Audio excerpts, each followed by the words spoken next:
সবাইকে পৌষ সংক্রান্তি শুভেচ্ছা জানাই, ভালোবাসা জানাই। তো 2025 তোমাদের লাইফে কেমন কাটলো অবশ্যই বলবে। আর সবাইকে এটাও জানাই যে 2026 যেহেতু পড়ে গেছে, সবাইকে হ্যাপি নিউ ইয়ার ও শুভেচ্ছা জানাই। তো 2025 কেমন কাটলো, 2026ও কেমন কাটছে এটাও বলবে তোমরা সবাই। আর যেহেতু বাইরে প্রচণ্ড রোদ, তো অনেক দিন মানে ছোটোবেলা দিনটা মনে পড়ে গেছিলো যে ঘুড়ি ওড়ানো।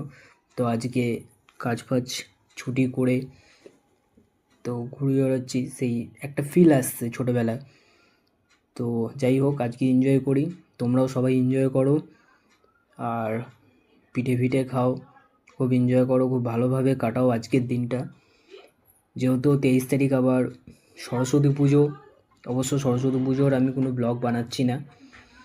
তো যাই হোক, আরও ভালো ভালো ব্লগ তোমাদের জন্য আমি আনবো খুব তাড়াতাড়ি, কেন যেহেতু 2025-এ কোনো ব্লগ আমি আনতে পারিনি তোমাদের জন্য, সেই কারণে খুবই দুঃখিত। তো যাই হোক, খুব ভালো ভিউটা শুধু দেখো, ভিউটা দেখো।